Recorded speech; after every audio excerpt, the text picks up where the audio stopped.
Japan is an island by the sea filled with volcanoes and it's beautiful. In the year -1 billion, Japan might not have been here. In the year -40,000, it was here, and you could walk to it, and some people walk to it. Then it got warmer, some icebergs melted, it became an island, and now there's lots of trees, because it's warmer. So now there's people on the island, they're basically sort of hanging out in between the mountains, eating nuts off trees, and using the latest technology, like stones and bowls. Ding dong, it's the outside world, and they have technology from the future, like really good metal and crazy rice farms. Now you can make a lot of rice really, really quickly. That means if you own the farm, you own a lot of food, which is something everybody needs to survive. So that makes you king. Rice farming and rice kingdoms spread across the land, all the way to here. The most important kingdoms were here, here, here, here, here, here, and here. But this one was the most important, ruled by a heavenly superperson, or emperor for short. Knock knock, get the door, it's religion. The new prince wants everyone to try this hot new religion from Biekt. Please try this religion, he said. No, said everybody. Try it, he said.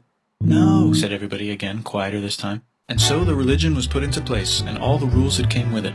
Then the government was taken over by another clique, and they made some reforms, like making the government govern more, and making the government more like China's government, which is a government that governs more. Hi, China, they said. Hi, dipshit, said China. Can you call us something else other than dipshit, said Japan. Like what, said China. How about Sunrise Land, said Japan. And they stole China's alphabet and wrote a book about themselves.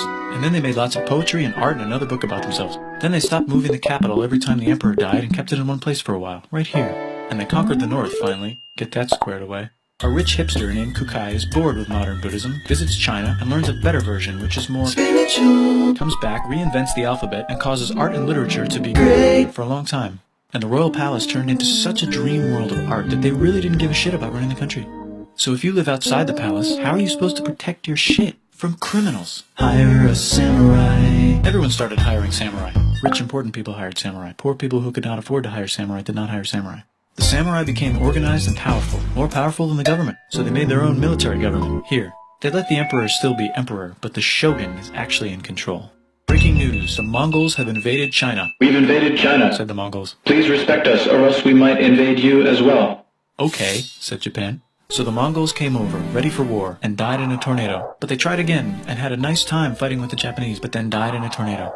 Then the emperor overthrows the shogunate. Then the shogunate overthrows him back and moves to Kyoto and makes a new shogunate. And the emperor can still dress like an emperor if he wants, that's fine. Now there's more art. Like painting with less colors, collaborative poetry, plays, monkey fun, tea parties, gardening, architecture, flowers. It's time for who's going to be the next shogun. Usually it's the shogun's kid, but the shogun doesn't have a kid. So he tries to get his brother to quit being a monk and be the next shogun. He says okay, but then the shogun has a kid.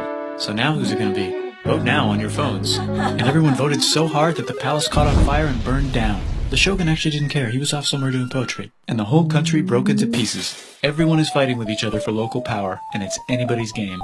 Knock knock, it's Europe. No, they're not here to take over, they just want to sell some shit, like clocks, and guns, and Jesus. So that's cool, but everyone's still fighting each other for control, now with guns. And wouldn't it be nice to control the capital, which right now is puppets, with no one controlling them.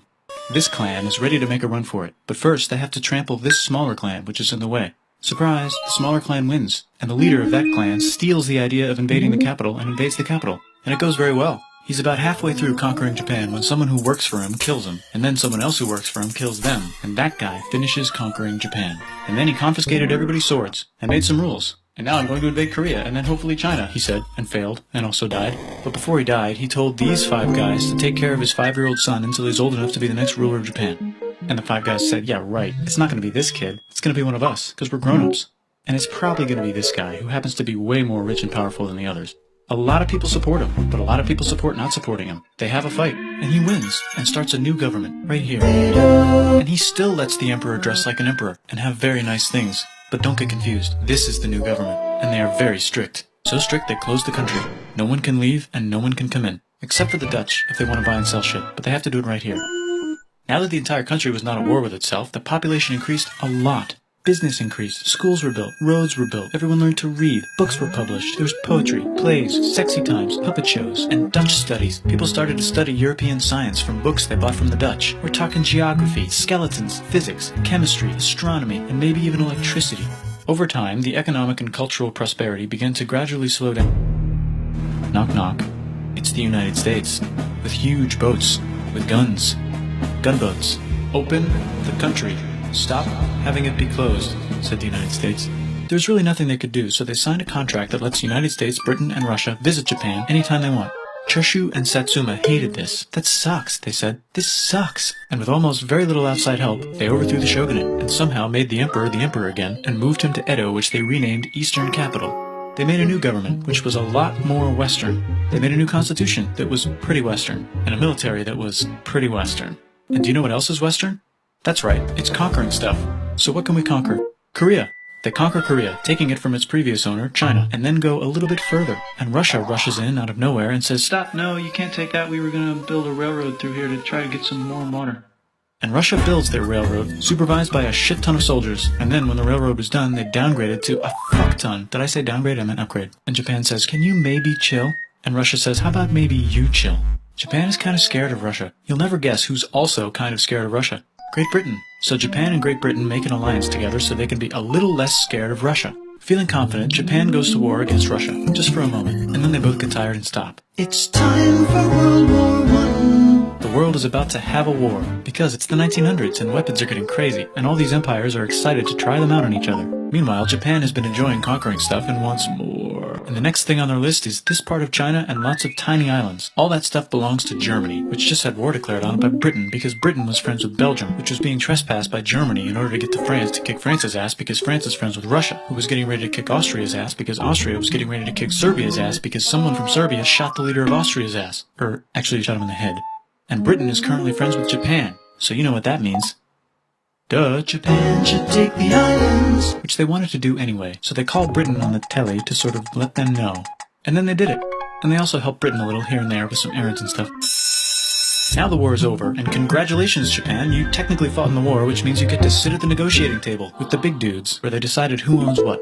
And yes, Japan gets to keep all that shit they stole from Germany. You also get to join the post-war mega alliance, the League of Nations, whose mission statement is to try not to take over the world. The Great Depression is bad, and Japan's economy is now crappy, but the military is doing just fine, and it invades Manchuria. In the League of Nations, it's like, no, don't do that. If you're in the League of Nations, you're not supposed to take over the world. And Japan said, how about I do anyway? And Japan invaded more and more and more and more of China, and was planning to invade the entire East. You've got mail. It's from Germany, the new leader of Germany. He has a cool mustache, and he's trying to take over the world and needs friends. This also got forwarded to Italy. They all decided to be friends because they had so much in common. It's time for World War II. Germany is invading the neighbors. Then they invade the neighbors' neighbors. Then the neighbors' neighbors' neighbors, who happened to be Britain, said, holy shit. And the United States started helping Britain because they are good friends, and started not helping Japan because they're friends and our friends are not friends. Plus they're planning on invading the entire ocean. The United States is also working on a large, very huge bomb, bigger than any other bomb, ever, just in case.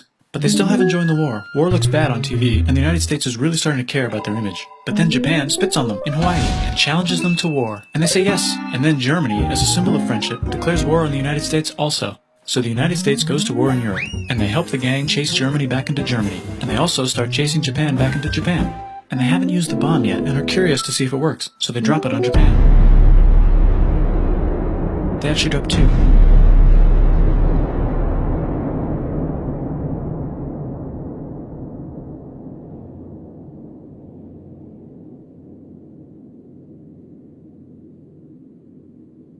The United States installed a new government, inspired by the United States government, with just the right ingredients for a post-war economic miracle. And Japan starts making TVs, VCRs, automobiles, and camcorders as fast as they can, and also better than everybody else. They get rich, and the economy goes wild, and then the miracle wears off. But everything's still pretty cool, I guess.